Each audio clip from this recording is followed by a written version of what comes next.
This is the Nassaumen Hockey Podcast with James Nichols and John Zella. Ho baby. There's been a lot that's happened since the last time we recorded, John, huh? Yeah, a little bit, and including a game that just ended about a half an hour ago.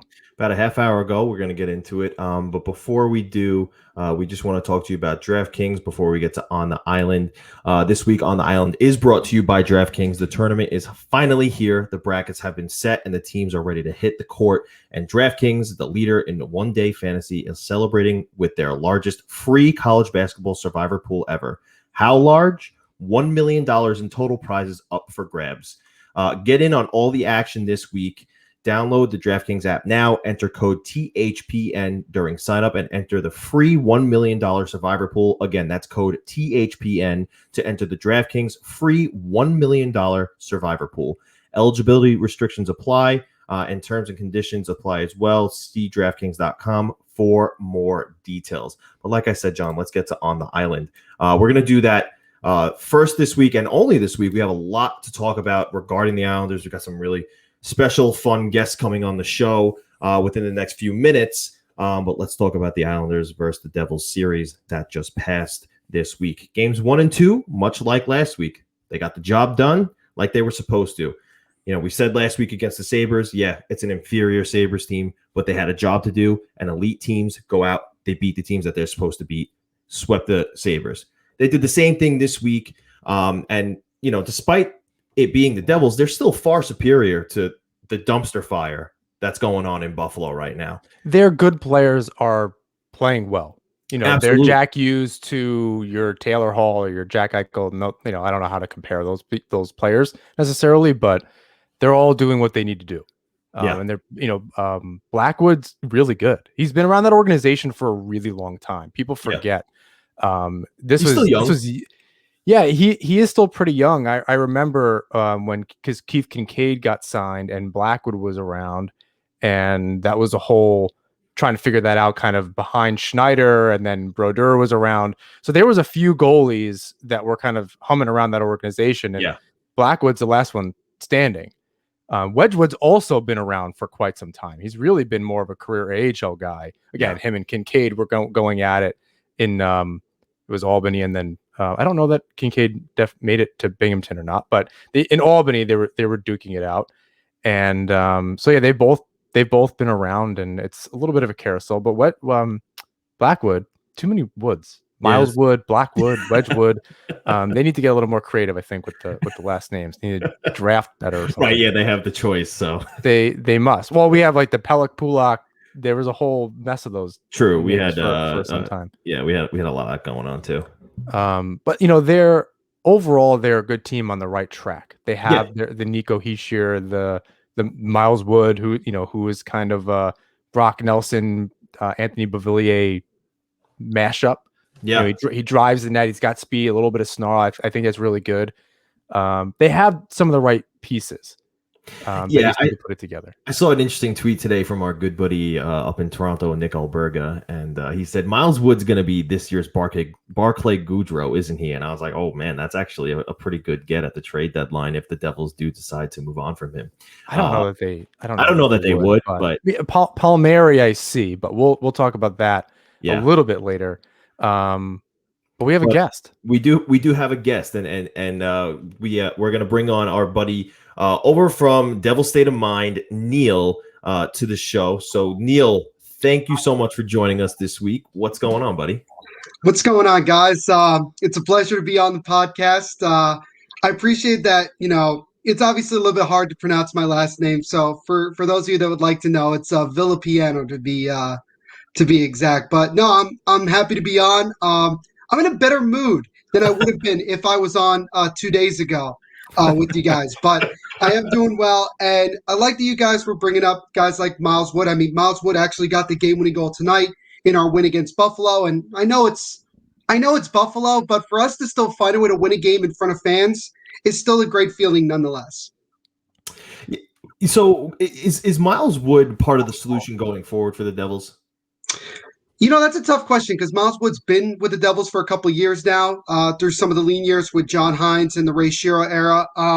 I think he's considered at this point, even though he's still relatively young, I think he's still considered one of the veterans of this team. And I think that he may have some good value and maybe somebody might call, but I think there's a pretty good chance that the Devils keep him long term. I don't think that with a guy like that who has really good speed, and if he continues to work on his puck handling, which it certainly seems like he's gotten better at this year, he could be a guy that we could really use as a good boost as a top six, maybe on the second line if it goes his way, or certainly on the bottom six as an energy guy. And we've shown we could put him anywhere in the lineup, and he seems to make a good contribution. And comparing him as a Brock Nelson like Anthony Beauvillier type player, I can see that.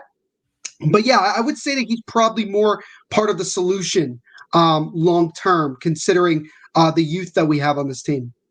It's interesting because, and I think John's going to laugh, when I was watching him play, I was saying to myself, wow, if Michael Dal Colle was fast and knew how to finish, this would be the player that he is. I feel like he's very similar to Dal Colle in the sense that he's pretty good. Dal Colle is similar to Miles Wood.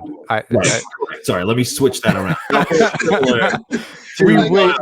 Dal Colle aspires to be that type of but Wood is far superior. Well, I mean, I think if Dal Colle finished, even like he maybe 3 or 4 goals at this point into the season, sure, he's a much different. We're having a much different conversation about him. So I think that's okay. Wood, I think, is getting a much better opportunity with the Devils. Probably way more ice time, different responsibilities. I don't know if he's any bigger than Dal Colle, but I would imagine so. I mean, I don't know how big Dal Colle is, but Miles Wood is he's certainly over 200 pounds. I mean, he's a pretty big, muscular kind of guy. So I don't know what Dal Colle's body type is. Miles Wood seems like the new era of power forward. Where, it's like the Chris Kreider. Dare I say someone like Tom Wilson, but like a Chris Kreider type, and Brock. I'd say Brock Nelson. When he's playing his game, is like that as well. Big body, can kind of fight and get down and dirty in the corners in front of the net, drive the net really hard. But he's not small and like super quick, but he's fast for a guy his size. Again, that's why you bring up a guy like Tom Wilson, who can really motor, even though he's like 7 feet tall and 250 pounds. He really manages to pick up speed there. I think and we don't really get to ask questions like this, I think, to fans or podcast hosts or whatever of other teams. What is it like when you're playing the Islanders? Like, is it really as boring as people say? Is it frustrating to watch? What does it feel like from your side of things? Because we try to be objective, but I don't know that we can have the same perspective that you have. I would say this, and this is probably going to sound a little bit biased, but I see no difference between how the Islanders are playing now than how the Devils were playing in the late 90s, early 2000s when they won Stanley Cups. So my answer to that question is that no, it's not a boring style of hockey. It's hockey best suitable for the playoffs. The way the Islanders play, game in and game out, they play every game like it's the playoffs. They're fast, they're physical, they're not going to score a whole lot of goals.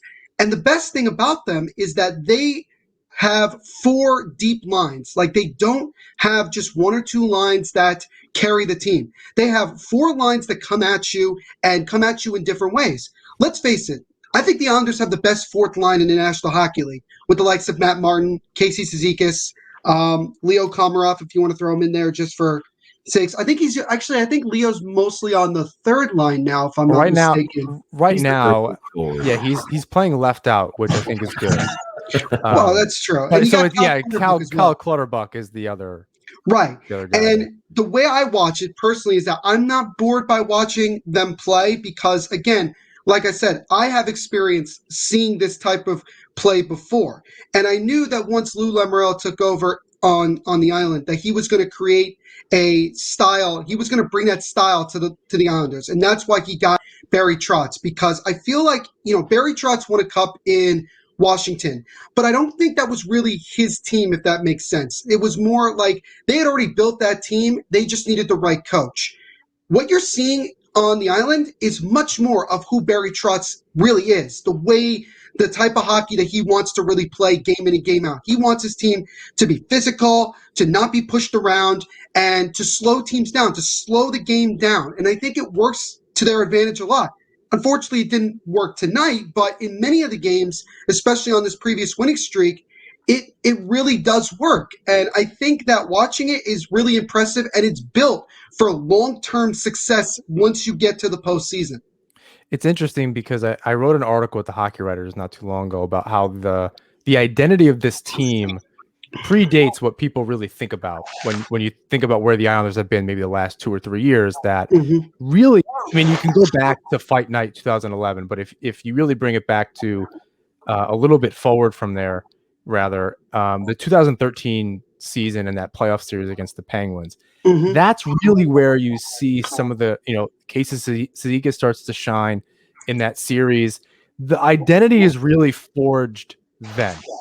And what Trotz has really done is honed that energy. Anything, it's kind of like any employee with a lot of energy or anything like that. Sometimes you just got to hone their skills and their craft a little bit. They had what it took, right? Yeah. They did beat the Panthers. They won a playoff series. They had 100-point back-to-back 100-point seasons, but it was done kind of hard and fast. It wasn't done methodically or strategically. Now they're able to kind of be a lot more measured in their approach and, play fast and tough. And I think that's what to their advantage. That's what makes it playoff hockey. Yep. It's a hard game to watch, I imagine, if you're a fan of another team, because it just seems relentless. It's tough. It's tough for, talking about from the Devils' perspective, we have very, very painfully young players on our team who are just getting their first taste of playing in the National Hockey League. So obviously we're not going to always be a goal scoring machine, but when we are playing a team with such a really, a really good defensive system where their players play it to a T, it becomes very frustrating. And in these last 3 games against the Islanders, it was obvious for most of these games that the Devils' way of playing, where they were trying to carry the puck into the zone rather than, doing dump and chase, it just wasn't going to work, because instead of having 2 players back defensively, the Islanders would have 3. They would have 2 defensemen and a forward. And that really kind of threw the Devils off because they're not used to playing that way. So it's frustrating from the standpoint of the Islanders are doing so well orchestrating their system that the Devils are not able to create the offensive chances that they are capable of creating in other situations. And it's interesting too, because as a Devils fan, you're watching this all unfold in front of you, and at the same time, it's been a little while, but it's all too familiar a feeling for you because you were on our end of it before, right? You had the Lou Lamoriello system in your system, so watching it, you're like, wow, this is what it's like being on the other side, huh? This is tough because we're getting kicked around here. But I want to talk about that game 3 a little bit, because I have a saying written down here.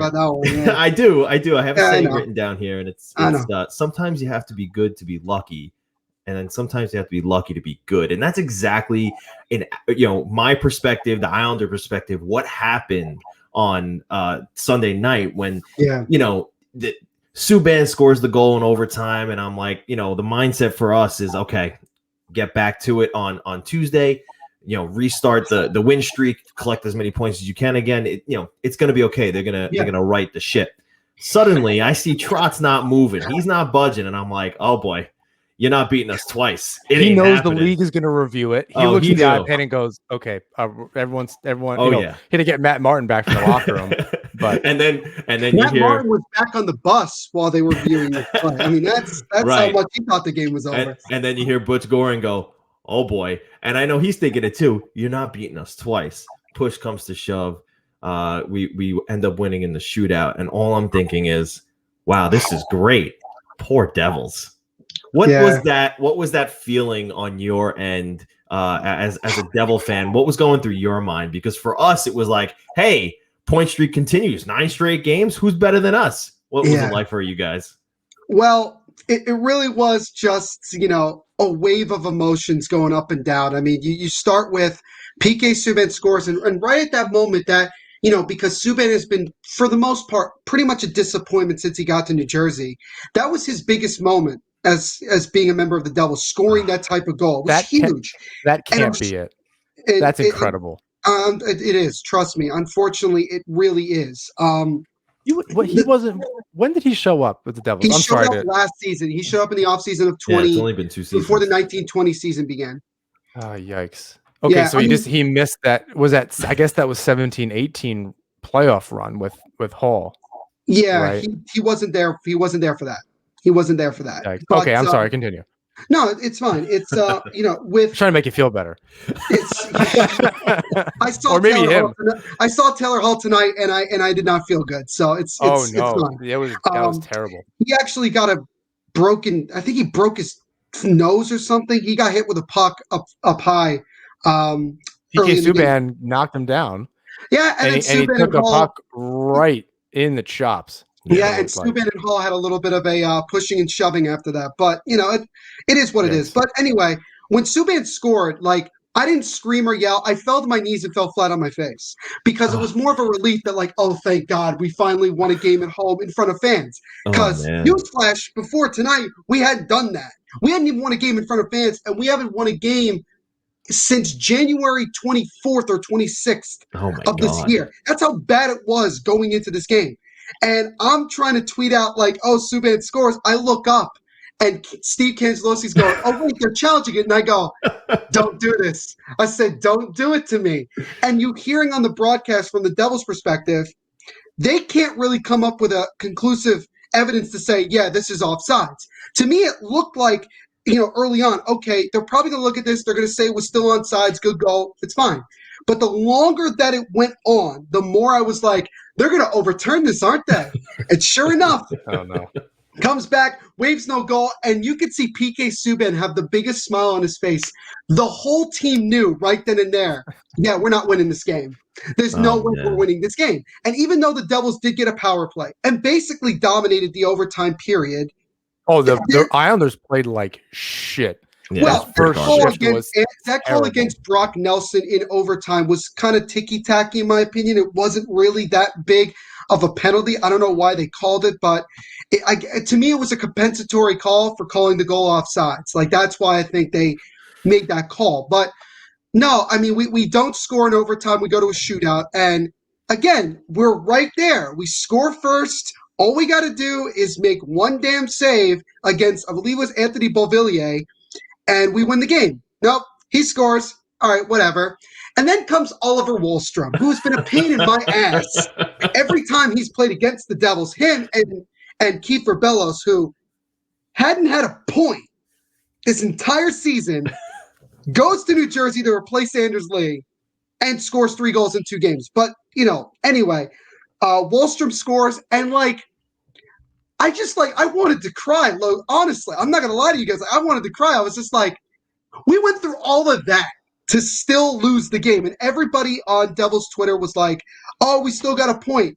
And I flipped out. And I just said, guys, we still lost the game. It doesn't matter that we got a point. We lost the game. We are not good right now. We can't find a way to win a hockey game.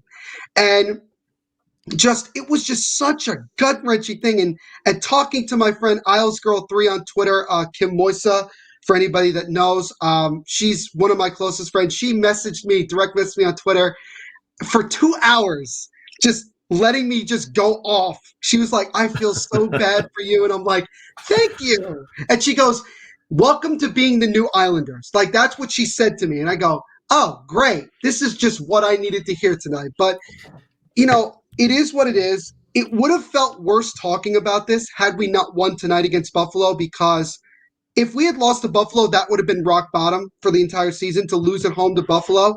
But, it was still a gut-wrenching loss, but I'm happy that the team responded by getting a tough victory at home tonight against the Sabres. How do you find – sorry, go ahead. You can't underrate that win, right? It's a gut check win. It was hey, are we gonna continue to crumble, or are we gonna bounce back and beat a team that, frankly, we're not that much better than them, but we should be beating this team. So it's a gut check win for the Devils, and I was definitely happy to see that they beat the Sabres.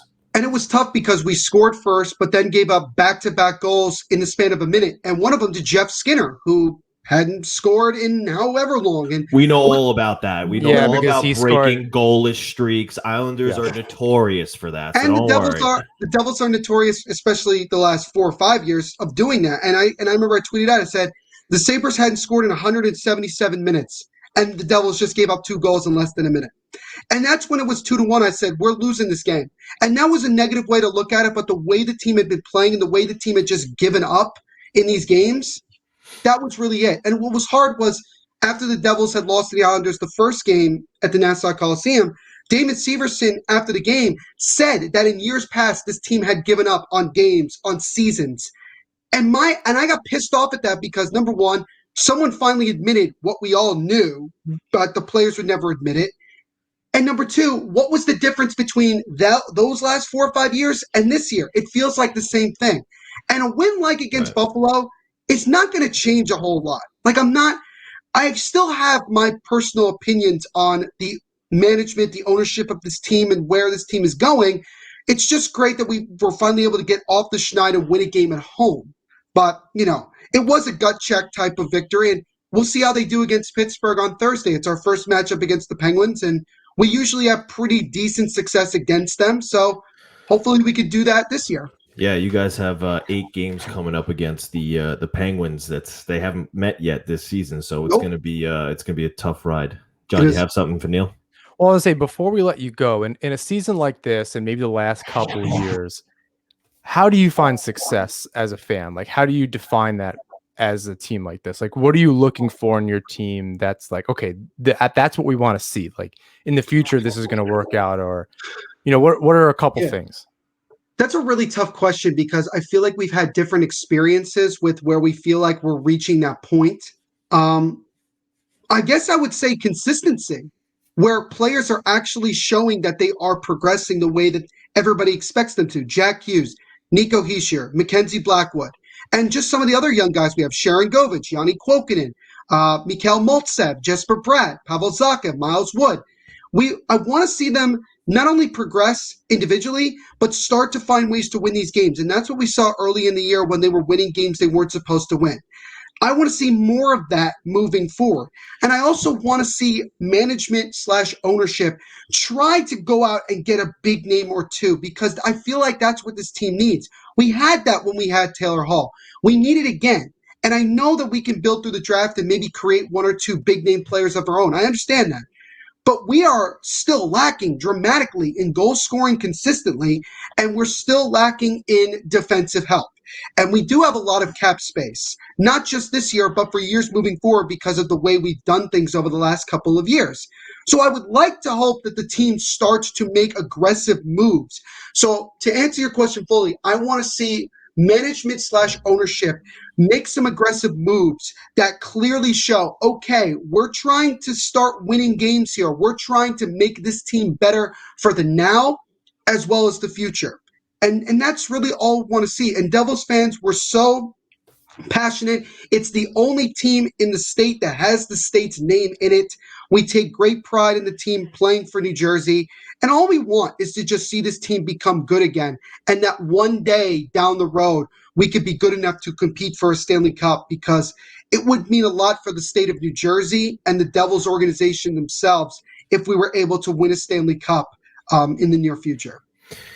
Well, Neil, we can't thank you enough for joining us today, talking some Devils. You guys might have lost 3 in a row to us, but we might have come out the biggest losers that weekend because we lost Anders Lee. But before we get to that, Neil, thanks again so much for coming on the show. Why don't you tell everybody where they can find you on the socials, and then we will say our goodbyes.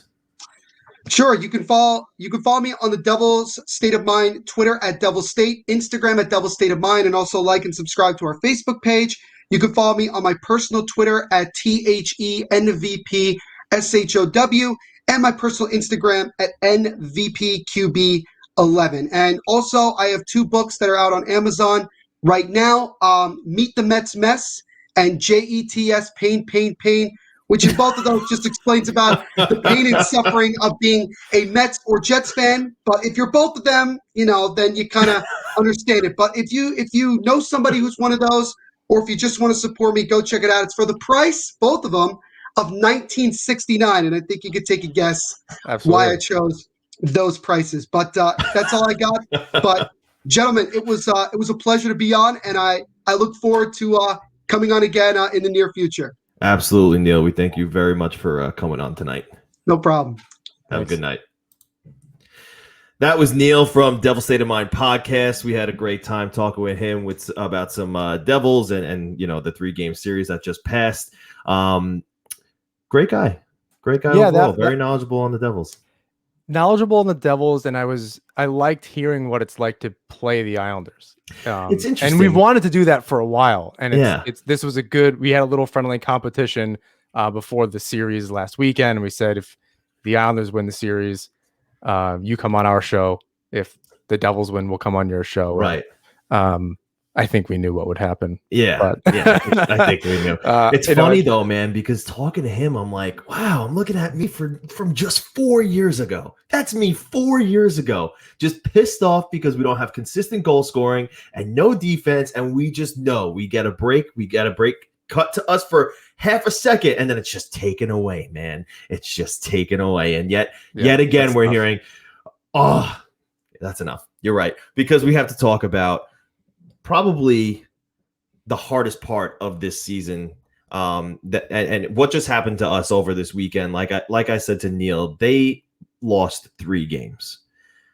But we possibly had the biggest loss this weekend in losing our captain, in losing Anders Lee.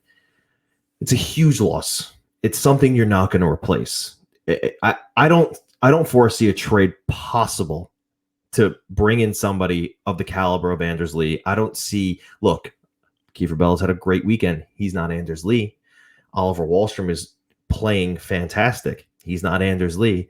I don't know that anybody on this team can replace what he brings, and I don't know that anybody via trade can come in, nor do I know if anybody really does what he does. He's hands down, in my opinion, the best player to stand in front of a goaltender in front of the crease. I don't know a better player in the league right now. I'll give Joe Pavelski an honorable mention. As players in the league right now, absolutely. I don't know how you're not going to replace Anders Lee, but you can create some depth and kind of shuffle a couple things around to make it work long term until Lee can return. What I imagine for the playoffs, the Tampa Bay Lightning are doing a little bit of IR circusry with Kucherov, who he's practicing with the team. He seems to be okay. They're going to hold off medically clearing him for as long as possible so that he can return for the playoffs. And then when the cap kind of goes away. So it's the Islanders can also do that. And if we know anything about Lou Lamoriello, he'll just make it work. Yeah. So I'm not too worried about that if they do make a move, but who are we going to bring on the show now? Yeah, so we do know that Anders Lee went to LTIR, so that money is relieved, and they do have the option to bring somebody in if they so choose. But this sparked a huge debate within the Islanders community, and we're happy to bring on our good friends Jeff Capellini of CBS New York and Dave Tuchman of Sky Sports and ESPN, as well as many others. Dave, Jeff, what's going on, guys? Thanks for coming on the show. Thanks for having us. What's going on? All right, so, friendly conversation. So I'll say on Twitter about, what is going to happen? What comes next for the Islanders? They lose their captain. We just said this, not 2 seconds ago. It's a huge loss. It's something that nobody in my eyes in this league is going to replace. What do we do here, guys? I mean, first off, this is a question we have to ask that we can't answer, unfortunately. Mm-hmm. We need to know. I mean, I'm assuming Lou and Anders Lee and Trotz, and I assume they know this, or maybe they don't. How bad is Anders Lee? What is the injury? When is he coming back? Without that information, it's almost impossible to answer anything. So we can make some assumptions, and then we can come up with some solutions based on those assumptions, right? I mean, if Anders Lee is not back until August, the answer is much different than if Anders Lee is back in May for the playoffs, right? Or if Anders Lee is back in 4 weeks. I mean, so that's first off. Unfortunately, I don't think any of us have that answer. And as we know, Lou's not going to give away the information very easily. So Right. We do know that Anders Lee is out indefinitely. What that means, we're not too sure, but the long-term injured reserve, if I'm not mistaken, it's at least 6 weeks. Am I correct? It's 10 games. 10 games or 24 days. 10 games or 24 days. So we know he's going to be out for at least the next little bit. That money is relieved. For now, do you sit tight and you let the kids play? You kind of roll out these you throw the lines in a blender and you see what you get, who's sparking, who's not. We've seen Jordan Eberle drop down to the second line, and he's played well with Pavillier and Nelson, or Bailey and Nelson, and we've seen other guys move up to the first line. Do you sit tight and try to make this work, or do you go out and do you acquire somebody who's gonna keep you at the hump that is supposed to be where Anders Lee is? But when Anders Lee comes back in the playoffs, or for the playoffs, this puts you now over the hump. So for this, Jeff, before we continue, I just want to make sure, for the sake of this argument, because it's going to be an argument, okay? That's why we're here.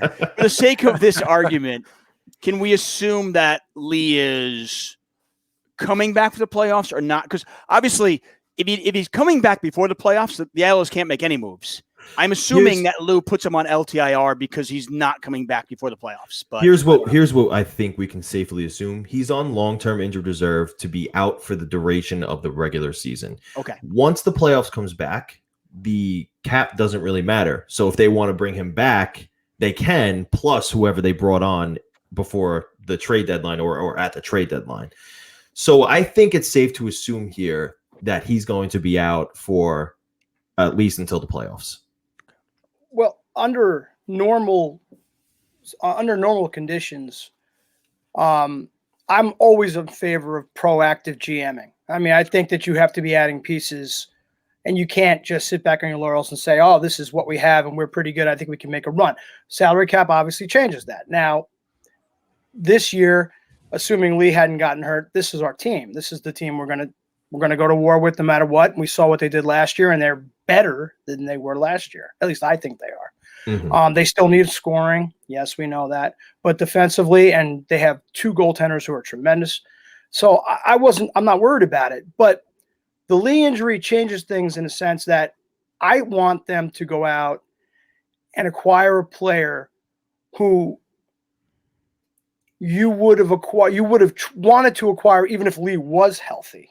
You know what I mean? So you want to get somebody who is not going to do what Anders Lee does. I heard you guys during your segue before you introduced us. You basically said there's nobody who does what Anders Lee does on the Islanders, and I just happened to tweet that before we knew we were coming on tonight. And I said, I was just like, look, this guy is who he is. They don't have anybody else on the roster or in the system that consistently can do what Anders Lee does. Is Anders Lee a great player?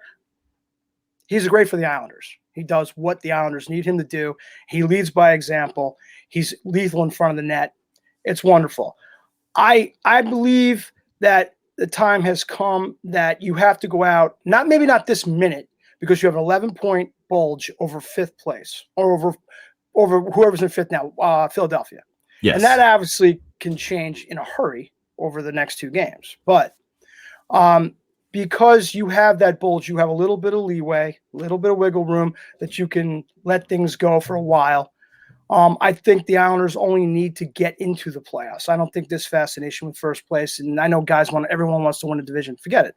Just get in, because you saw last year. They were six seed last year, and they rolled. So I think you have to go out and get a player who's going to make the offense better as it currently stands. It's not going to be what it could be with Anders Lee, but if you get more scoring options, regardless if it's on the perimeter, if it's, whatever it might be, may not be the net presence, but you have to have more options than you currently have. So if I'm not mistaken, you're saying they need to get a top of the line player here, a guy who's going to play first line minutes with Barzal and Eberle, not a depth forward. I don't necessarily believe there has to be a top line forward, but I think someone like Kyle Palmieri makes the most sense of anybody we've mentioned because of the obvious connections to Lou and the Devils and all that, and the fact that his cap hit. This is assuming LTIR is in the equation. Okay, of course. But if you get a guy like that, he seems like he'd be the perfect fit. Ideally, sure, I'd love to have Taylor Hall. I think, look, everyone's saying Taylor Hall's having a shitty year. Yeah, he is. So's Kyle Palmieri. So's Marcus Grant. So's Granlund. There's not anybody out there who's lighting it up. Well, So, guys like Palmieri, the way that I see it is that Lee comes back, he finds his spot on the first line again, and Palmieri fits in quite nicely next to Peugeot and Wahlstrom. So he's pretty versatile like that, where he's not out of place as maybe, Taylor Hall all of a sudden playing down. I mean, Lee could also go down. There's a little bit of shuffling, but that first line plays well together. You kind of want to be able to put him back. Well, right. Although, let's be, just to play devil's advocate, by the way, I'm in the Palmieri camp. Palmieri's having a terrible year. He's a veteran, maybe he's lost a step or two, but he's got a lethal shot. You throw him on Barzal's wing. I mean, I feel like I could score a goal with Barzal at my center. You know what I mean? It's just like, the guy sets you up so much. I mean, everybody wanted to go crazy because Kiefer Bellows scored a goal. I mean, did we see that play? Two defensemen go to Barzal, the guy's wide open. Okay, an NHL that was a player. Heck of a pass by Bellows. It was a great pass, and it was a great pass on back. Barzal. He got him the puck. But his second goal against the Devils was massive. His second goal against the Devils was beautiful. It was beautiful. Okay, but the other 48 minutes that he's played, he's been complete garbage. But that's neither here nor there. We can get into a Kiefer Bellows argument if you want to. Wow. We can get into a Bellows argument if you want, but that's not. The thing is, we can argue that Bailey could theoretically go down to the third line, and you could have a Taylor Hall, Beauvillier, Brock Nelson second line. But I am in the Palmieri camp because the one thing that Palmieri does to you, if Lee does come back, that gives you a couple of $1 million extra to go pick up that seventh defenseman who we need. I mean, Aho, he's cute. Right, it's a cute story. He'll work fine for 3 or 4 games, but we got to get him out of that lineup. He's obviously not an NHL player for a reason. You don't trust Hickey to come back into the lineup. I'm a big Hickey proponent. I think he's proven himself to be a good, especially in the playoffs. He's played well. He's a smaller guy with some offensive abilities. Up until he got hurt, no one was thinking, and that's kind of my issue is up until he got hurt, everyone's like, wow, he's a great part of this defense. He's cheap, he's versatile, blah, blah, blah. He gets hurt, doesn't really have a chance to come back. And then everyone's like, I've been saying this. We've been doing this podcast for a little over a year, and we're approaching episode 50. I'm pretty sure in 48 of the episodes I've been like, where's Thomas Hickey? We just hate it. We hate this guy now. So I don't understand. But wait. The one thing about Hickey, though, he hasn't played in so long. And the game, the Islanders as a team have become such a faster skating team. They skate with such ferocity and such efficiency now. It's like it's going to take him. I don't know if he fits. I don't know. Maybe it's interesting that you say that. He's in the past. He's been a great. You plug him in, he's great. He's fine. He does the job. But they're on a different level now. I think what's interesting is that I wrote an article for Isles blog not too long ago, and the point that I made in there was you got to get Aho or Hickey into the lineup on your own terms. Now, they got lucky that Dobson couldn't play and that Aho went against the Devils and not the Capitals tonight. Imagine this was Aho's first game of the season, not having played. So they needed to get one of them in the lineup at some point. This was going to happen. Dobson could just take a puck off the foot and be down for a game or two. That happens all the time. That's not crazy. They block shots. This team blocks shots. They're heavy in front of the net. So I'm glad that they did. I don't think Aho looks terrible. I don't think now it's tough to put Hickey in. Aho's your guy. Aho is clearly the seventh defenseman. He was the first choice. He goes into warmups. This, the other day was not the first time he was included in warmups, even though he stands in neutral zone during rushes, from what I gather. So, but he's still getting dressed. He's the guy that they're choosing. Hickey is wherever he is. Yeah, John, I wonder. Sorry, Jeff. I was going to say, I wonder if Hickey looked good to us back in the day because we were comparing him to just the absolute atrocity that we had on defense back then. And the game plan and everything. But I mean, if you look at the analytics, Hickey wasn't particularly good back in, 2015-16, 2016-17. He hasn't been good. And as we know, I mean, hockey changes quick. Mm-hmm. I mean, you can sign a free agent, and then 2 years later, you're like, 6 months later, you can think, what did I sign this for? I mean, obviously, they're thinking that in Vancouver. We're thinking that with Andrew Ladd. I mean, there are a lot of guys. Hockey changes quick, and I do trust Trotz and I do trust Lou. And I have to imagine if Hickey was still what he was a couple of years ago or 3 years ago, then, maybe he gets a chance last year when Pelech goes. And then maybe this year he gets so I got to assume that they're seeing something in practice. They're seeing something that we're not seeing, and he's not there anymore. It may just be a matter of better best. Well, just keep this in mind also that Hickey in the past has played big in big games. In playoff That's games. also true. And that's, when I say big, I don't mean dominant, but he has scored big goals and he has not been a liability. So when you look at him, it goes back to James's point before that if you're going to use him, you got to get him up to speed quickly. And if you haven't done it by now, it goes back to what David was saying. There's probably something going on there that if you can't rise above Sebastian Aho, who hadn't played a regular season game in 1,000 days before he came back, there's something seriously going on there. So the point of the whole thing with Palmieri, yes, it does free you up to make the team better in all aspects, at least from on the blue line and offensively. Now, Taylor Hall is the most intriguing, he's the most intriguing part of this whole thing because it doesn't give you that flexibility. Is that where the two of you disagreed the other night? No, I don't think Where was the point of contention? I think I don't want to like Granlund. It was Granlund. So I think our argument, Jeff, and tell me if I'm wrong, and Jeff and I are fine. We're good now. But I think our argument was essentially about Jeff put a tweet out there that was like, okay, yeah, we beat the Devils, but this was an ugly win, and this team needs improvement. Lou's got to go out and find somebody, if it's not Palmieri or Hall, we got to do something. And that was where my contention. I was like, whoa, no, whoa. Yes, Lou needs to do something, but it's not just, let's just not do something. Let's just not throw crap against the wall and see what sticks. Because if we do something, whatever shot we fire, that's our shot.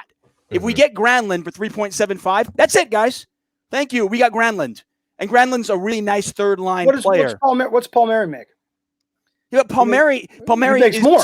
Palmieri is I mean, you're talking about apples and oranges, man. But see, Granlund is like here and Palmieri is here. I mean, Granlund's you said before, you do have a faith in Trotz. We all do, right? You have to remember that this guy, Granlund, he's not too far removed from 67, 69 point seasons. He is, and though. if Trotz, he is, Jeff. That's like 3 years ago. 3 years ago, Milan Lucic was good. When was the last time Kyle Palmieri put up those kinds Louis of Eriksson was good 3 years ago. I mean, come on. I think Andrew Ladd had a 20-goal season. Thank you. I mean, it's like 3 years ago was a lifetime ago. Let me ask you this, because I don't want to get contentious, but let me ask you this. How many players in the NHL regress as they get near 30 and then suddenly find their game again? Well, I think in this case, there are several that the Islanders could be targeting who are doing exactly what you're asking. I'm looking at even the top line guys. I'm looking at both of their hockey references, and that's why Palmieri's had a multiple 20-goal seasons, generally 25-goal seasons, up through last season. Granlund, it's been some time since he's had a 20-goal season. 17-18 was his last 20-goal season. I think the potential is there for a player like that, though, in the right system with a guy like Trotz that he could find again and hit against you. That financially is not going to be great, and it frees you up to do the types of things you could do with a Palmieri also. Jeff, if you told me that Palmieri is going to cost ridiculous amounts and Taylor Hall is going to cost ridiculous amounts, and Anders Lee is not only going to be back for the playoffs, but he's going to be like theoretically, quote unquote, like he could even play before the playoffs, so they know he's ready. If I knew Anders Lee is ready for the first line, and I'm picking up Granlund for the third line to replace Michael Cole, who, despite the fact that I love that guy, just can't seem to find the net. I feel so bad for him. I love him, and he can't find the net. I can't support him anymore. But if you told me Granlund is replacing our third line, MDC, and that we are also using that cap space to pick up, a veteran seventh defenseman, I'm fine with that. That's what the matter is, though. I'm fine with that. That's to me, like that's all I'm saying. Right, but to me, we don't. I'm not know saying that he's about the end all Lee. be all that's going to put them over the top. It's a move that allows you to do other moves, and at the same time, it's kind of I don't want to say a wash with Palmieri. I mean, there's too many intangibles with Palmieri that make him a more attractive option. He's better. I mean, I think we. I mean, are you? He's better more recently. Is the definition of intangible mean better? No. The definition of intangible means that he might be easier to acquire. Because of the connection with Lou and the devil angle and all that. I have a situation here now. Let's just say that Taylor Hall is on the table, right? Buffalo is willing to sell Taylor Hall for a first-round pick and Kiefer Bellows.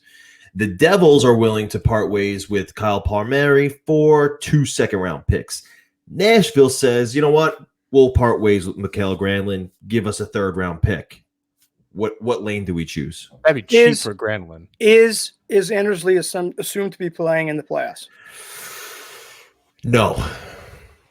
I think that he's out for the regular season, assumed to come back for the playoffs. This is just hypothetical. I think that's where. I mean, let's deal with more realistic scenario. He's coming back if the Islanders make the playoffs, or rather, when the Islanders make the playoffs. So let's put that into the universe. When the Islanders make the playoffs, Lee is going to come back. I think that's their goal. That's what they're shooting for. So I don't know if there's any reason. But, I mean, why are you assuming that, though? We don't know, right? I'm trying to be.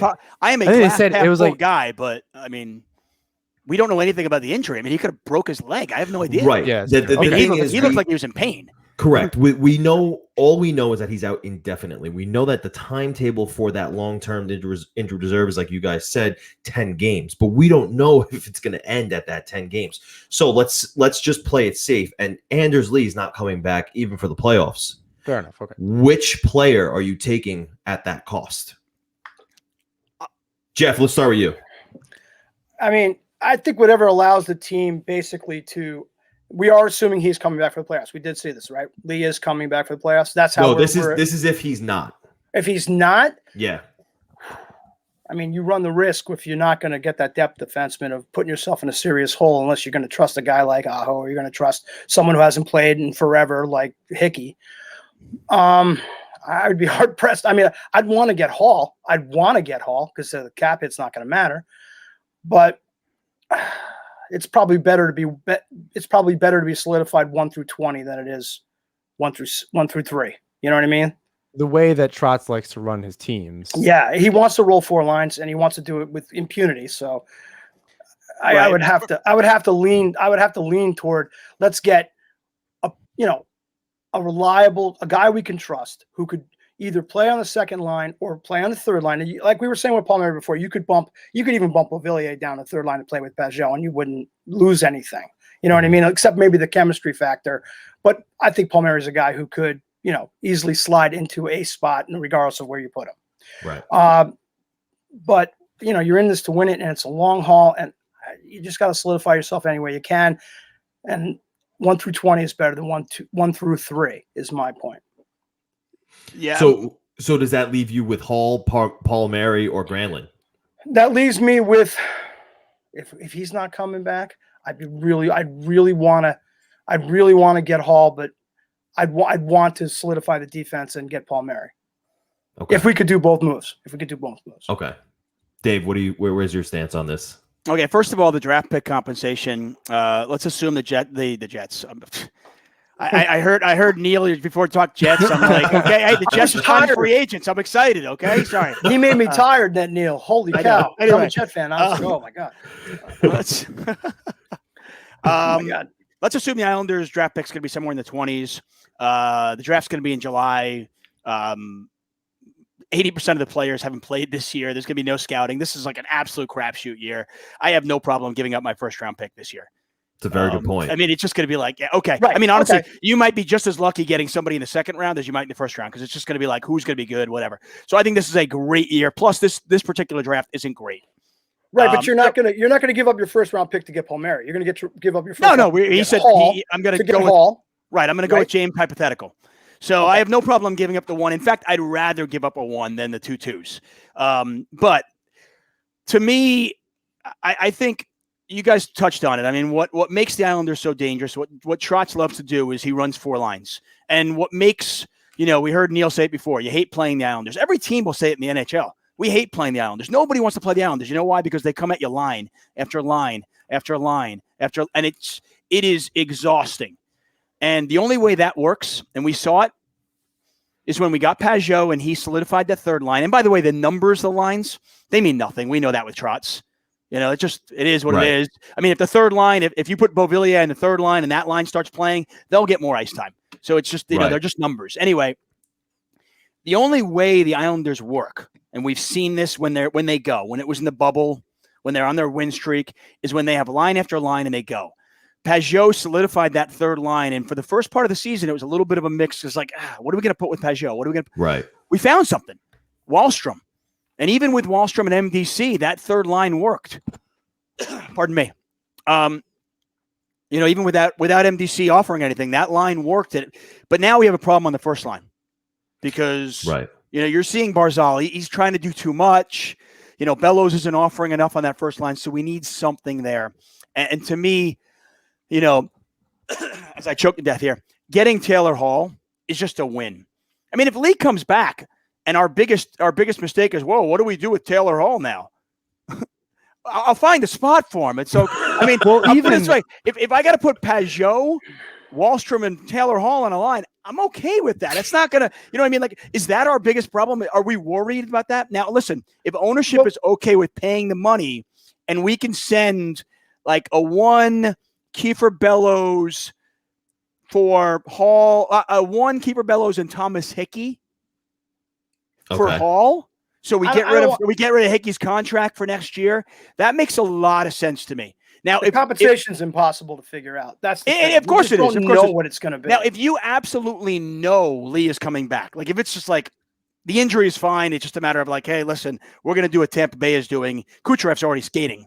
So if we know Lee is coming back, and the only guys who know this are the Islanders, then maybe the path is Palmieri and then get the seventh defenseman. To me, getting a Granlund is like whatever. I just to me, you either go big or go home. I don't think getting a small little depth piece at this point is going to help. Remember years ago that Kessel was on the third line for the Penguins. Right. It's not like these guys can't play on. And again, and like you said, the lines don't necessarily matter. It's whose line is up and playing well that night. Right, John, they're rolling. Like John said, we're almost 50 episodes in. I think we've always been saying on this podcast, the Islanders are essentially 3 second lines and a third line. Yeah. So it doesn't really matter as far as deployment, how many minutes each line is going to get, because it's Barzal is going to be on the ice more than anybody else. That being said, yes. But as for everybody else, it's almost a given that you can, if the chemistry is not working, everybody's getting the same minutes anyway. It just, it depends on where they slot in the top 9.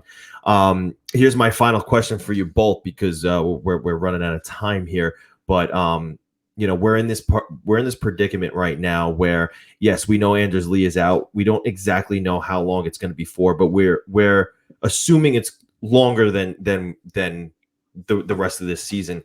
Do they pull the trigger now, and do they set the market? Do they make this something that is adamant and they get it done sooner rather than later, or do they wait until April 12th, which is the trade deadline, and do something last minute? What's the situation here, Jeff? Let's start with you. Do you think that they go right away? It depends on who it is. That's the thing. The cap hit lessens as you get closer to the deadline. So if you're not going to make a move for Taylor Hall right now when you really can't, you know what I mean. So I think you have to I think you're going to play this thing out until close to the deadline. I don't see how. Again, the cushion that they have matters. If you're worried about winning the division and you have 11-point lead, so it could evaporate quickly. But the way they're playing right now, I think you have some leeway in how long you take to make this decision. Do you agree, Dave? No, Jeff and I, you and I, we're going to hammer each other all. That's why. Listen, that's what Twitter's great, Jeff. I mean, I love this. I got you. I'm with you. I love it though. I don't see a reason to wait. The Islanders know where they're at. I assume they put Anders Lee on LTIR because they know he's out for the regular season, so they can use the money. Use it. What are you waiting for? By the way, I think we have $7.4 million. Figuring out a way to find an extra $600,000 so we can fit Taylor Hall in is not going to be a problem. And just frankly, somebody going the other way. Yeah, exactly. But then you're not getting unless Lou does some real trickery at the deadline. You're not going to get that depth defenseman. You can still do that too. I mean, listen, if you really want to do a thing, I could trade Ross Johnson and a 3 and go get a depth defenseman. You know what I mean? There's a lot of ways I could figure it out. I mean, we're talking about, I mean, Anders Lee's contract was so big, and it gives us such a cushion that we could theoretically get Taylor Hall and still get a 7th defenseman. You could still go get Kyle Palmieri and a 7th defenseman. Either one of those guys is going to help. I've seen enough of Bellows, despite the 2 goals and then 1 goal output from him. I've seen enough from him to realize that I personally don't even think he's an NHL player, but he's certainly not a first-line player at this point in his career. It's forcing Barzal to do more than he needs to do, probably putting him into some bad habits. This team, and frankly, this 11-point cushion, with Pittsburgh having 8 games versus New Jersey, with the Capitals playing as well as they are, Boston is going to turn it around. Rask is going to come back, guys. You know, the Flyers are playing terrible right now, but that is a talented team too. You know what? We lose 4 in a row, and suddenly we're clinging on to the playoffs again. So, well, you mentioned 3 teams that are already, they're in a very good position. It's Philadelphia you worry about right now. And, without a doubt. I'm just saying. Listen, I'm not worried about. I don't care about first place as long as we get in the dance. I'm just saying though, the East is very competitive, and all we need is we lose 4 out of 6, and suddenly we're right back in the thick of it. So to me, it's a short season. You've got to worry about quarantining and all these different things. If you know Lee is out, what are you waiting for? I think I split the difference here. It won't take long for them to make a decision if they're not already on the phones. And I imagine Lou's already getting the temperature of the field. If the Islanders don't play well this week, it's happening sooner than later. If the Islanders actually make it out of this week, they already lost 2 points. They play Philadelphia twice, and then 3 games, I think, in total between the next 7 days, something like that. We'll know pretty quickly that they're going to make a move. If they start dropping games, like you said, Dave, I think that's kind of where. Yeah, let me ask you this. Pull the trigger. Let me ask you this. I mean, I come from a poker background as well as sports, but I always think of this about try not to be results oriented.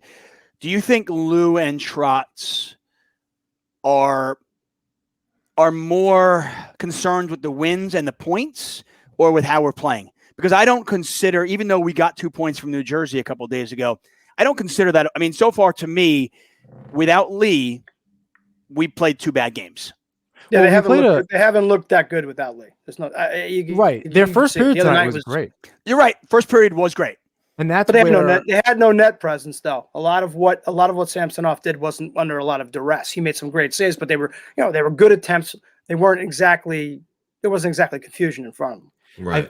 I think what I mean to say is if they start dropping the games this week, and it's not necessarily that all of a sudden they're out of contention and they want to blow things up and they think the season's over, so much as it makes them have a little bit more pressure to do something sooner than maybe they wanted to. If they're like, okay, Bellows is playing good. Okay. I think he is a little skittish and green. He looks a lot like when Dobson was playing last season. So and that gives me hope for him in the future where Dobson came back this year. He looks like a completely different player. So it gives me hope for Bellows in the future, which I think makes him a complicated asset to trade at the deadline. Right. I think you use it. The fact that Bellows is already like 22. Dobson is 19. Right. Yeah. And that's fine. And Bellows kind of a different way to get to the NHL. And I think, Jay and I were texting the other day and he said, maybe you sell high on the kid. And I couldn't disagree with that. Right. So I think the difference, it's not a matter of like, okay, they lose these games and they're worried and they're shaking in their boots so much as they're like, okay, we knew we needed to add something. We were going to do it if Lee was in the lineup or not. This pushes up that deadline for us. Like, okay, we definitely need to start hounding teams a little bit more, whatever the case is when you're a GM. I don't know how any of this works. I don't know if they're all in a group chat, whatever the hell happens when you're a GM, they're all in an email chain on Hotmail, whatever Lou Lamoriello uses. So I don't know. That's kind of what I think winds up happening. It's not like I agree with you. It's not results oriented. These guys have been around long enough. I wonder how Golashev figures into this equation. That's a very good point. The Islanders this morning announced that, or no, sorry, Arthur Staple announced this morning that he had seen Anatoly, right? Anatoly Golishev. Anatoly Golishev. Yeah, Anatoly Golishev and his KHL team have terminated his contract. He's coming over to North America to play the North American game. So it'll be interesting to see how much he even starts to make when he comes over for that. He's going to have to sign a 1-year deal. So that's a factor in this equation. That's your depth forward. Yeah, that's your depth forward. Not for this year though, right? I don't know. He could sign for this season. No, I know he can. But I mean, we're not counting on a guy who's literally played on a bigger sheet of ice in a different game to suddenly jump in and right. I don't know. He'll probably in my mind he'll get the Sorokin treatment, but at the same time he's 26 and he's been playing a man's game for a long time too. This guy can play. Yeah, he's been a KHL All-Star. He's played on a line. It's KHL. Okay, everyone's gonna maybe. Yeah, but he played on a line with Datsuk. But I mean, I'm watching a lot of video of him today, and he looks impressive. I mean, he knows how to score. He's got good hands. He's got good hands. Yeah. He's small though. He's 5'8", 185 pounds. He's little, but I just wonder, just the idea that you could bring a guy like this in, and you never know. I mean, lightning in a bottle could be anything, but it's going to take it's going to be transition time, obviously. Right. Absolutely. So I mean, Zarnik definitely has a short leash, especially after tonight's game. Dow Cole is, I think, he is what he is.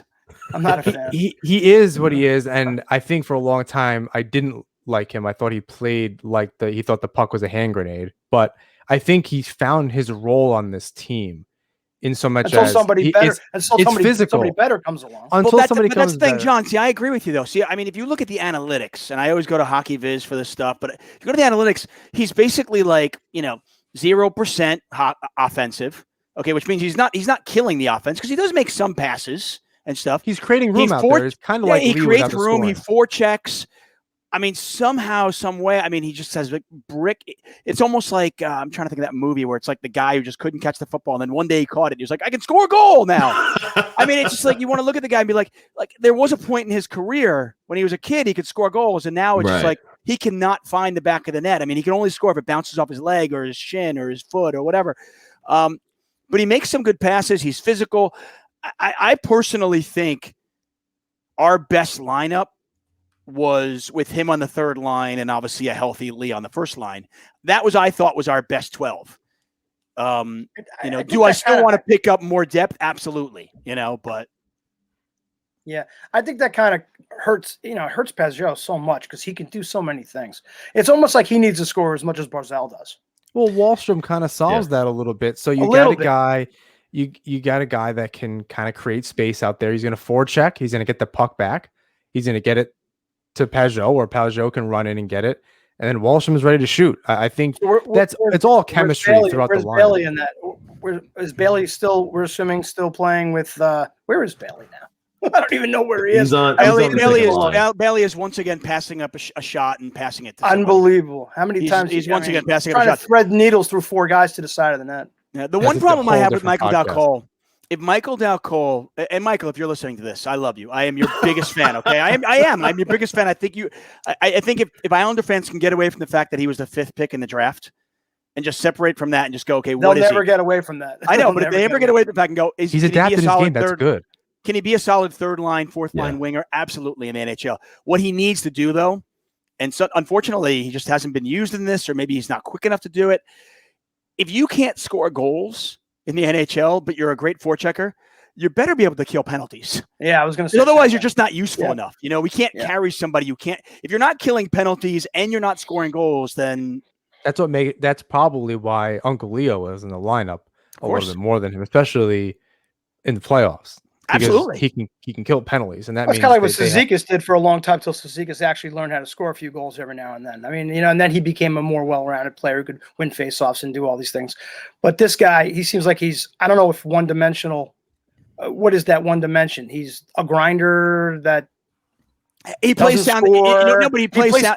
He plays really down defensively, but he doesn't help you. I mean, he plays great defensively. He's actually he's turned into a very, very good defensive player. I mean, the analytics support that. The eye test support. He's a really good defensive player that I think, especially on that third line now, actually allows Oliver Wahlstrom to make some of those moves and play a little bit more. We see him dangling a little bit more and being a little bit more confident and trying things. And I think it's allowing Oliver Wahlstrom. I mean, Oliver Wahlstrom, when he has Pajot as a center and MDC on his wing, he's like, okay, go do your thing. I think the Dal Call conversation, I mean, we spent a lot of time talking about him. And I think the only way that he's part of this conversation is if the Islanders do nothing. That's true too, right? He will be the first person to take. And if he does nothing, we'll all be burning line. down, or we'll be burning, fields outside, right? Going crazy if they do nothing. So, and that's if Lee comes back for sure, and they make a move for sure, he's taking a seat. But if done. Lee doesn't come back, and it's a Palmieri or a Hall or whomever on that first line, he may remain. Or at least he and Komarov remain as the 2/3 line. What do you do? What do you do? There. Wait, here's the thing, though. If let's say you get Lee's coming back, you get Palmieri or Hall, whoever, and they go to the first line. What happens to Bellows then? Are you going to play Bellows? Are you going to play Del Call over Bellows? Yes, Bellows sucks. I don't know. I'm sorry. He's not there yet. He's not there yet. Like, okay, so he scored a couple of goals. Yeah, but you need those timely goals in the playoffs. No, I get, but he's not. He's just not there. He's not playoff tested. He's lost out there. I mean, he's just not a good player at this point in his career. Right, and I think that's something John just said he's not a playoff guy because we don't. Quite frankly, know what he would be like in the playoffs. That we haven't seen him yet, and I think that's something that we haven't really mentioned, and is probably important. Is that when Lou, whoever it is that he's looking for, goes on his search to acquire somebody to fill the void, it should be somebody who has had success in the playoffs. It's going to be a very deliberate process. We saw it last year at Pajot. It's just going to take. It's going to take a little bit. It's going to take a while. List is pretty short, though. How many players have had success in the playoffs that are available right now? Right, and that's John, that brings you back to Taylor Hall too, and you can say, well, what has he done in the playoffs? Well, what is Palmieri? Really nobody that's going to make a difference. I mean, the only thing that I will put out there, and I to me, I just think the Islanders are a unique situation where they are cup contenders. Yeah. I mean, objectively speaking, you can look at it, and I try to be objective. Absolutely. Obviously, I'm a huge fan. I've been a fan since the Stanley Cup era, way back when. But this team is special when they are healthy, when they come at you at 18 players and that defense and 4 lines, line after wave, they are special. Yeah. And as far as I'm concerned, it's like, if Anders Lee is coming back for the playoffs, then we got kind of a little gift here. In the form of a $7.4 million gift. Absolutely. As long as the owners are okay with this. And obviously, hey, listen, obviously they lost a lot of money with COVID and everything that happened last year. If they're okay spending a few extra $1 million, to me, going out and go big or go home, I don't want to. I listened to Arthur Staples' podcast today, and they talked about bringing back Derek Brassard. I'm like, no, why? No, I mean, right. Like, what are you, Derek Brassard again? Like, we're going down that road again? Right. To me, go out and get somebody who really makes a difference. And, I think last year they did that. Last year they didn't get Hall. They were like, okay, we're out in Hall. But they went out and basically got the next best guy and the perfect guy for Trotz. Absolutely. We got a third line center in Pajot was perfect. To me, Palmieri or Hall is your answer. You got to go that direction. Yeah. I absolutely agree because 2 years ago at the trade deadline when Mark Stone was available, I was a big advocate of Mark Stone. I think he's the perfect Trotz guy. He scores on the wing and he's great in his own end. So I thought that they really missed out on him. I was really happy that they got Pajot last season. I think he's not as good as Stone, but he's a Stone. He's a Keystone Light. Yeah, absolutely. So that's John. That is perfect. Keystone Light. He tends to do that sometimes. By the way, you should look for a sponsor. That's a great little plug. Yeah, there you go. No free ads. But Dave, Jeff, this has been awesome. We didn't anticipate this conversation going as well and as fun as it was. We're really happy that we had you guys on. We need a recap after. We definitely do need a recap whenever they make a move. Yeah, we're gonna see how it plays out. Hopefully we do find out in the nearish future what player may be coming our way. And then we will definitely reconvene and do this again. Hey, thank you so much for having me. I appreciate it. I appreciate it, guys. A lot of fun. All right, guys. Thanks so much for coming on. We'll talk again soon. Take care.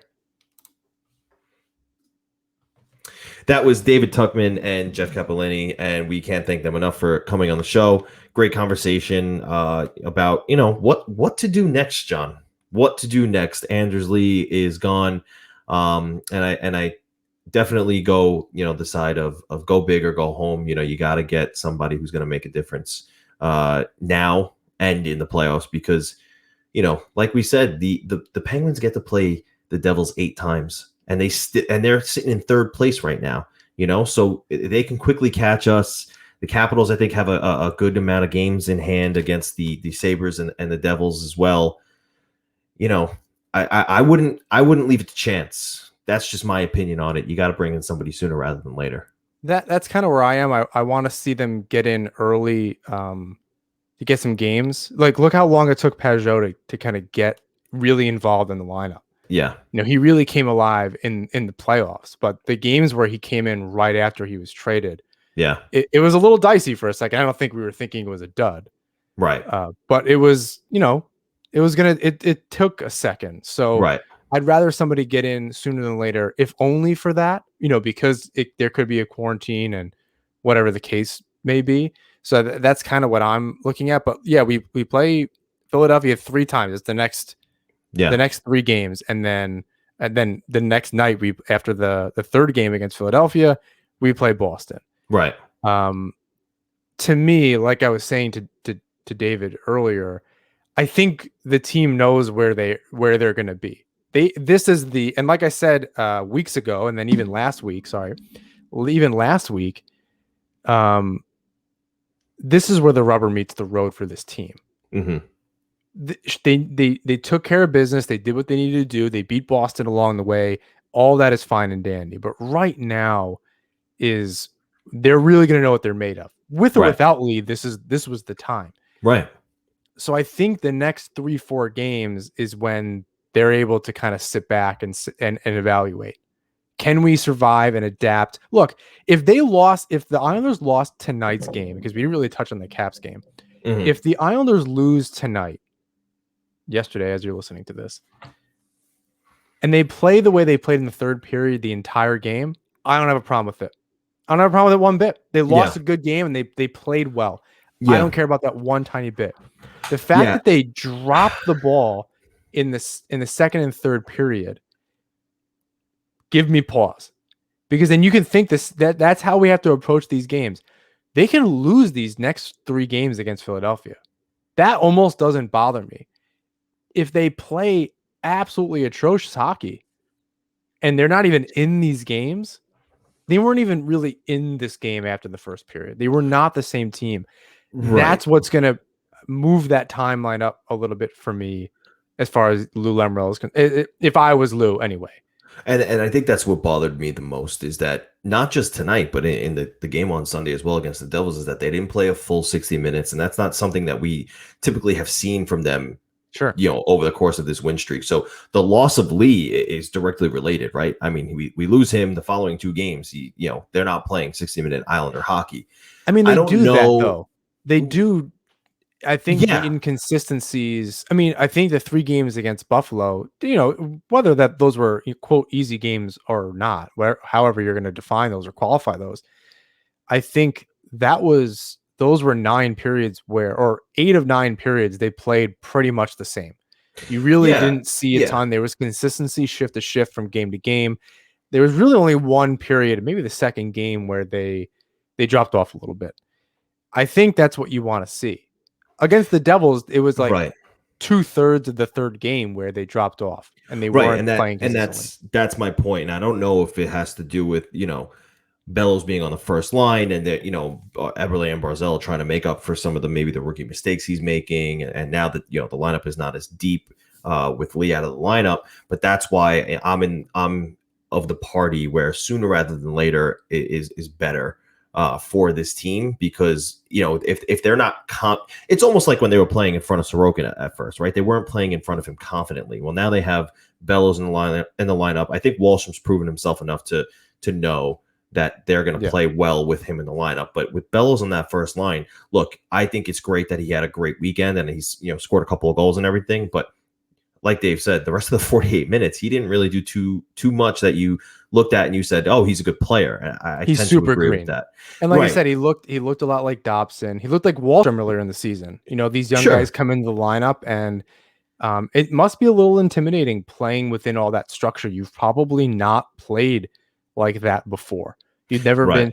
They're also becoming, and I mean, they've been around the team all season long since January. Right. But this is a tight group. A lot of these guys have kind of gone to battle together the last few years. So to be all of a sudden kind of shoehorned into that, the game day rituals, all the little things, it must be a little intimidating for a young guy.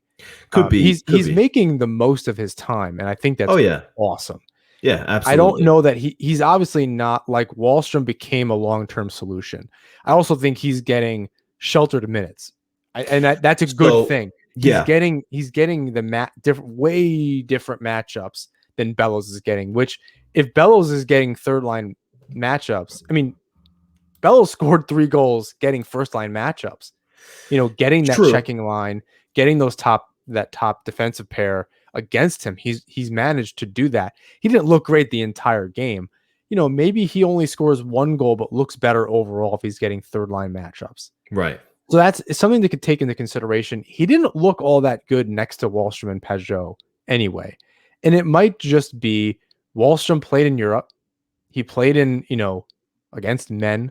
He had at least a month or so before the season started. So that gives him a leg up, and from that perspective. So of course he's going to look a little bit better. Right. I think that's fine. So Bellows just probably not coming into the season having skated maybe very much, or certainly not as much as Wallstrom. And I think getting those matchups, it's probably just not his year. I mean, I don't think I totally agree with you, sell high.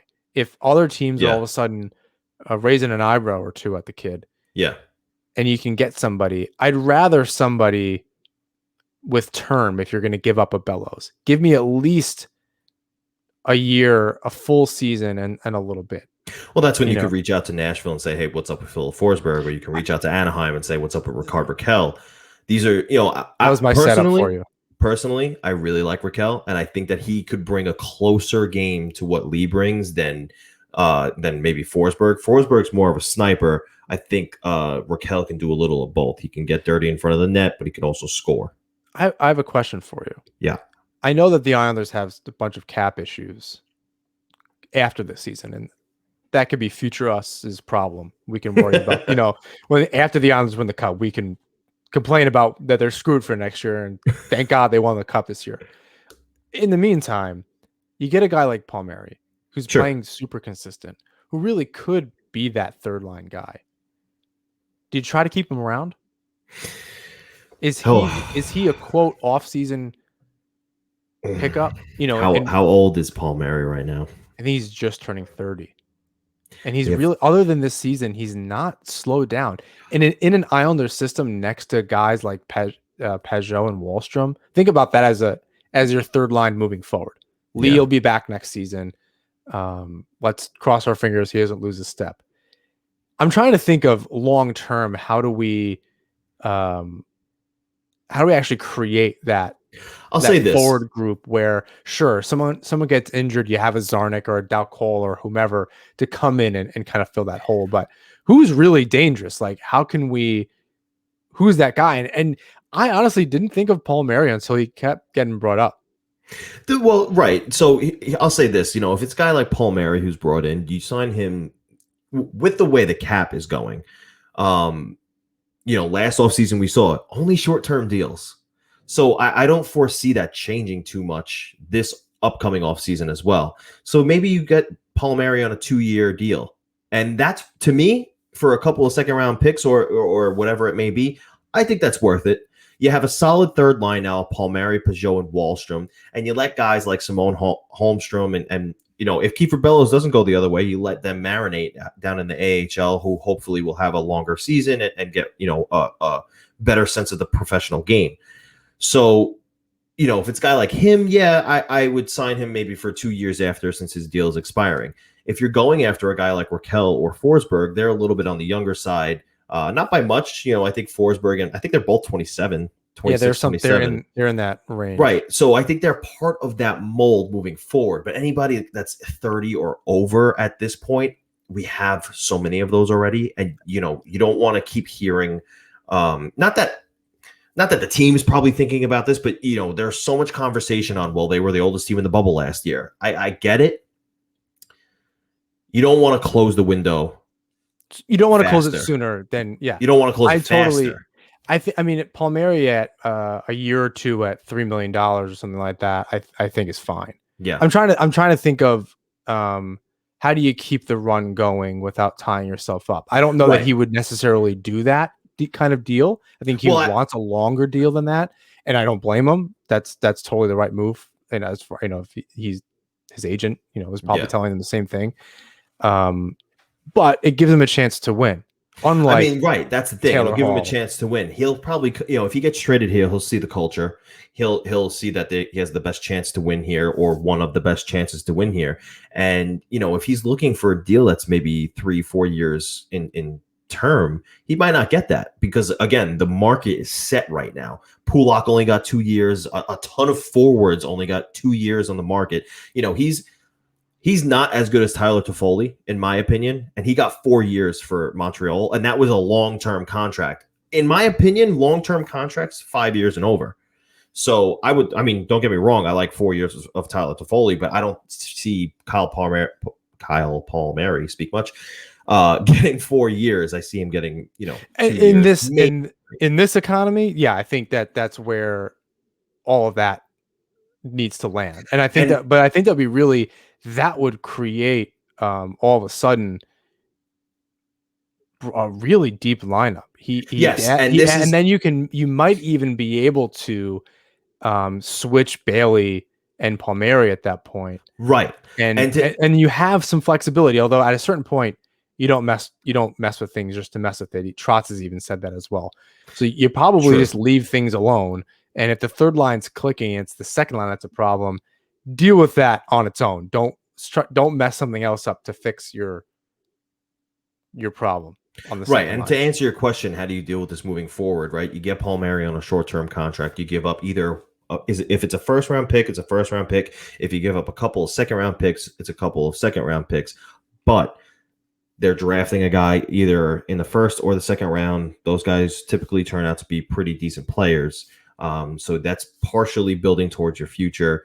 You have a couple of guys, like if Bellows doesn't go at the deadline and Seattle doesn't take him at the expansion draft. That's also something to consider. It is something to consider. You have Bellows, who's going to marinate. You have Holmstrom, who's going to marinate. You got this kid Golashev coming over now. Suddenly you have guys to fill out the bottom roles, and all you need is a couple of top line guys to carry the load. You get your bottom guys to play with guys like Peugeot, who can push the needle a little bit. And, at this point, after you get your guy who it's like, Jamie Benn has his Tyler Seguin, Tavares has his Mitch Marner, Austin Matthews, Matt Barzal has his, and we're not sure yet. I mean, isn't that not Eberle? Do you not see them as no? The pair? I see Eberle. I see Lee as the complement, again, the bull to their finesse. Yes, and it works for that line. But you look at Pittsburgh. Malkin and Crosby don't play on the same line, but they're a juggernaut because they have Malkin and Crosby. I think down the middle, though, then that's where they're strong, and that's where they build off of. That's why they're strong. Don't get me wrong, they're strong, but there's a difference between a strong team and having two superstars who can just look at Edmonton, Leon Draisaitl and Connor McDavid. If Edmonton didn't have them, they'd be worse than the Senators. Oh, they'd be worse than the Senators. Fire without literally the best player in the world. So if imagine now, McDavid and Draisaitl have a supporting cast who's competent enough to play a 60-minute hockey game. They're the best team in the league. If the Islanders get that superstar piece, I think we've talked about this before, and I keep asking this question. I do think it's a Palmieri or maybe a Forsberg or maybe a Hall. I don't think it's a superstar guy. I think it's got to be a guy that fits in the system. Again, Pajot isn't a superstar. No, but it fits into the system and it works. And that's where I think they're pointed. And that's why I'm trying to dig deep. Pajot's an anomaly. I don't think so. I think that's where now his personality fits with the team. They all, but that's something that you have to consider when your coach and your GM are sitting down right now, presumably after this game, they're wherever they are, in some hotel room somewhere in DC, probably chatting about something like that. And trying to figure out what's the person, the Herb Brooks saying, right? It's not the best guys, it's the right guys. And I really think that's where this team is. I'm trying to think of, Pajot, I feel like came out of nowhere. Like we weren't talking about that before the rumors started, and then it kind of happened pretty quickly. Yeah. It wasn't like, who we need? A guy like Pajot. That was not a conversation. And I think that's what I'm trying to dig deep into my mind, or on websites, trade websites, like who's available that was like, actually that guy. And that to me is Palmieri. I don't know. I didn't think about him. He wasn't on anyone's radar on the Islanders side other than like, oh, wouldn't it be nice to have another 20 goal scorer? I am of the opinion that Forsberg punches all he punches all the tickets. He checks all the boxes. He scores and he knows how to play in his own end. That's what Nashville's all about. That's where Trotz started. He kind of implemented that system over there.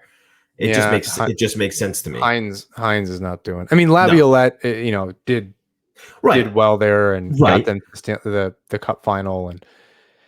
But Forsberg is what makes sense to me. I think that if you get him over here, he's been playing with Ryan Johansson, who's been hot and cold, more often cold. He's been playing with this year Matt Duchene, who's been not anything for any team he's ever been on.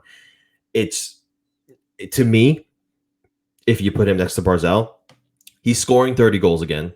He's probably collecting 70 to 75 points next to him, maybe more, because I totally agree. I think he plays well. I don't think, again, and I think I said this before, I'm not disappointed if they get Forsberg. I think that's fine. I would be really cautious with Hall. I really don't have him in the conversation. I gotta be honest. Well, and that's why I think Hall and Forsberg, to me, I'm sorry, Palmieri and Forsberg or something like a player like that is where the Islanders should be pointed.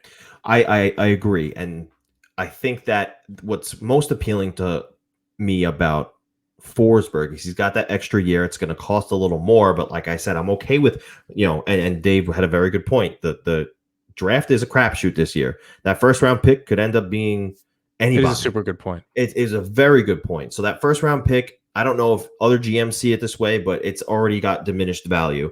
You sell high on a Kiefer Bellows, maybe you send a couple other picks, and then you extend Forsberg. He's only 27. He's got a year left after this year. Right. So if you extend him, say 3-4 years, you have him for 4 or 5 years. So I think that leaves us with the question, if Lou does something like that, he gets a Forsberg. Mm-hmm. Sorokin needs a deal, Beauvillier needs a deal. Cizikas, I really have a hard time believing he goes anywhere. You have Hickey on the books, you have Komarov on the books, you have Ladd on the books for next season. Yeah. And then beyond if you're Andrew Ladd. Yeah. I think, Bellows would need a new deal, but if he's gone, he's shipped off, that's fine. He doesn't need contract.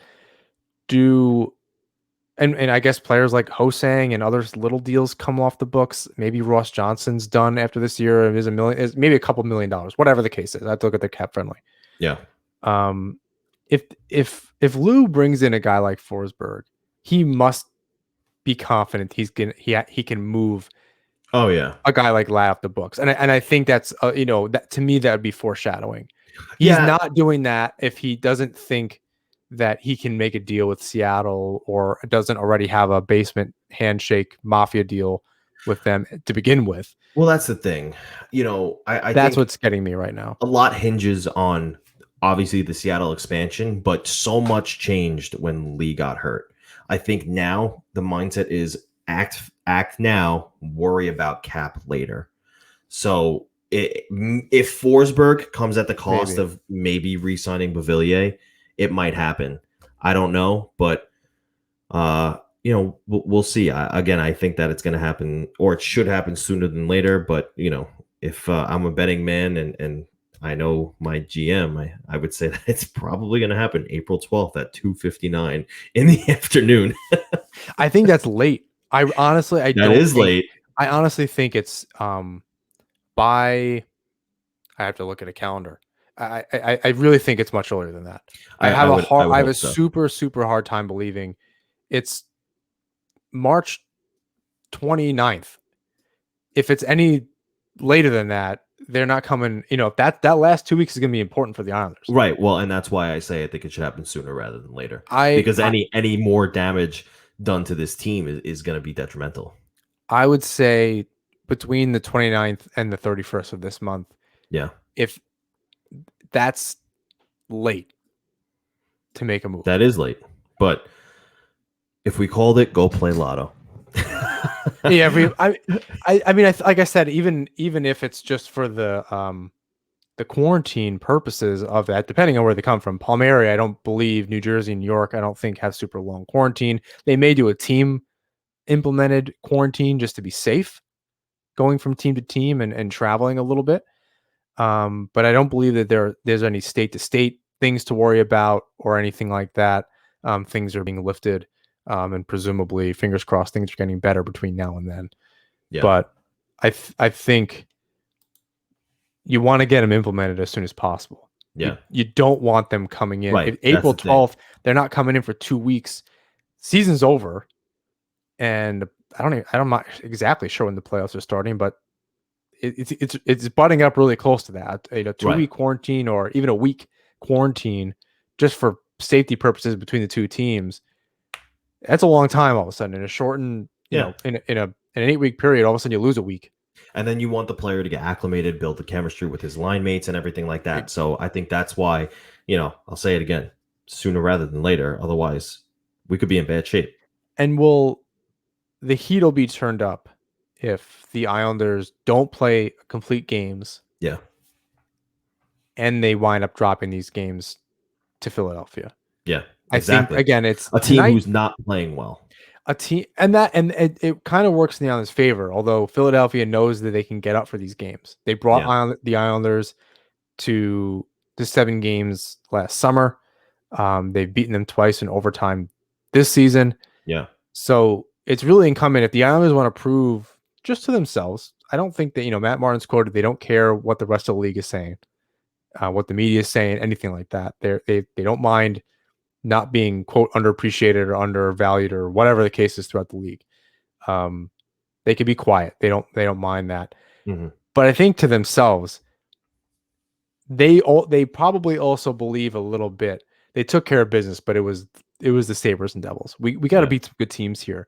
Just we want to believe in ourselves. Yeah, absolutely. They've played really good hockey the last few years, so they have a lot of confidence. This group is really tight. I don't think there's a problem. I think they go into every game thinking they can win, which is fantastic. Yeah. It's more than we could have said a number of years ago. So I think as fans, we need to think that as well. And I think even without Lee, I don't think they lost this game tonight because Lee wasn't in the lineup. No. I think the power play suffered and maybe you get a couple better looks or something. But I don't think they didn't lose this game because of Lee. And I felt better about that. It's like, well, they played like shit, but it had nothing to do with Lee not being in the lineup. Somehow that's a silver lining. Like they can go into somewhere like Philadelphia and take 4-6. Yeah. Even give up points along the way. Whatever the case is, they win in a shootout, they win in overtime, whatever the case is. Just get your points. Get the points, but don't lose and be like, I don't want to sit there after the 2 games and be like, man, we really missed Lee. I want to shift the shifty and go, wow, Lee would have really helped here, or this would. But I just want them to play well. Yeah. You kind of want it to be next man up mentality. Clutterbuck was quoted saying that the other day, or whoever, I believe it was Clutterbuck. It's next man up. This is what this team is. Someone's going to step in. It's just, that's how we operate. Zarnik did not play well. Not great. one of the was that Kuznetsov goal or the goal where Kuznetsov hit the post and Tapped Zarnik by was Oshie. in the corner. Yeah, I think he blew a tire. He was just in the wrong spot. He just plain and simple went towards. He didn't stop in front. If he stops in front of the net at the crease and takes a look up over his left shoulder, he picks up Oshie, and that's it. It's squash, and that changes the game. So I don't suspect he'll be in the lineup, although we've seen crazier things. So between him, Del Cole, and Komarov, I'm not necessarily worried about that third line. Yeah, they all kind of do their own thing and add some kind of value. It's can Bellows keep it up? Can Barzell not do what Tavares did a number of years ago, where he just tried to do too much? He needs to find some kind of balance. Islanders could really use that second line to turn on. Yeah. Bailey just needs to make one less mistake every game. Yeah. And I'd love for Nelson to score some goals a little bit more regularly without just tossing at the net or a power play goal. Could love Beauvillier to start doing the same. Wahlstrom is a saving grace. This team does not look the same without that. Yeah, I actually want to one note on Wahlstrom, and then we're gonna end the show here. We were excited about him last week because of his offensive production, but this week I'm more excited because I'm watching no longer is he a boy playing with men. He looks like a man among men.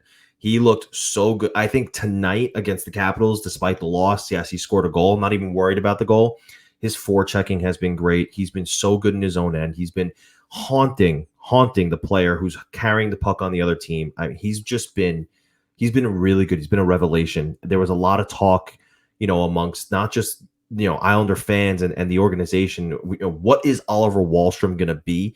There was so much possible doubt that maybe he wasn't as good as we thought he was in his draft. No, he's better than I even thought. I did not think we were going to get a complete player, and maybe we can thank Trotz for that. We probably should thank Trotz for that, but we really are. We got a complete player who can also score in the future. I say as soon as next year, he's going to score 30, 35 goals. Yeah, you're super high on him, and I'd love to see it. Yeah, I think that'd be huge for this team, and it would create a good problem for the lineup. Although, like we've said over and over, Trotz rolls the line, so it doesn't really matter where the 30 goal scorer is in the lineup. Like I said earlier, Kessel was on the third line, and you had all those players split up on the Penguins, and they managed to make it work. And it, it's all about matchups. That third line's going to get a much different matchup than that first line is. Yeah. So if you can split up those guys a little bit and still roll and not really affect your lineup, and you're still winning games, I think that's great. Wahlstrom, I think I may have tweeted this out the other day. I kind of love his passing and his vision. It's so more good. Than the shot. I mean, I love that he's a shoot first guy, but he can really thread the needle. And on the power play, those passes are those are all the way to the other side of the ice, and they're a bullet on the tape. I haven't seen him. It's not like these aired passes, and it is. You hear the crack on the receiving player's tape, and I love that. It's a different type of player than we thought. You keep hearing about offensive ability and shooting and all that kind of stuff, and you see a guy that can pass the puck. Even Bellows, not to change the subject, I've seen him make some really good passes, and I think that's good. The vision is there. He'll develop. If he's around as an Islander, he'll develop. I'm not too worried. If he's a different type of player than Wahlstrom. Wahlstrom had the benefit of I think playing in Europe really was good for him. Yeah, I agree. And the difference between Wahlstrom in this kind of second chunk of time that he's playing versus the first, they're different players. The beginning of the season when he was in the lineup, he did not look like this. That's true. He's built a lot of confidence. I think they told him, this is your spot to lose now. You run with it. This is it. We gave you all a shot. Bellows had a shot in the beginning of the season. You had your shot in the we need someone to stick. This is your shot. That's your spot to lose. Take it and run. And he's done nothing short of that. So I think that'll stick. Pajot's here for a while. I think that's a good combo. They need to fill that L3 spot. And if it's not Del Cole, it's somebody else, and they make a trade and they're shuffling some players around. I think the Islanders can be a legitimate contender, really legitimate contender for the first time. Right. Well, That was the conversation that we have been having all along. The clock is ticking. The Anders Lee's officially on long-term injured reserve. The cap space is there for them to make a move. Now it's a waiting game, and hopefully we're not waiting too long. Like we said, we prefer sooner rather than later, and not because we're worried or anticipating anything too crazy, but it would just be best for the team as a whole. So that about wraps it up for us this week, John. Thank you to everybody who's listening to the show right now. Thank you to the Hockey Podcast Network and the Hockey Writers. Please rate, review, and subscribe wherever you listen to the show or watch the show. You can follow us on Twitter and Instagram at Nassaumen Hockey, and you can find our work at the Hockey Writers. Until next time, everybody, let's go Islanders.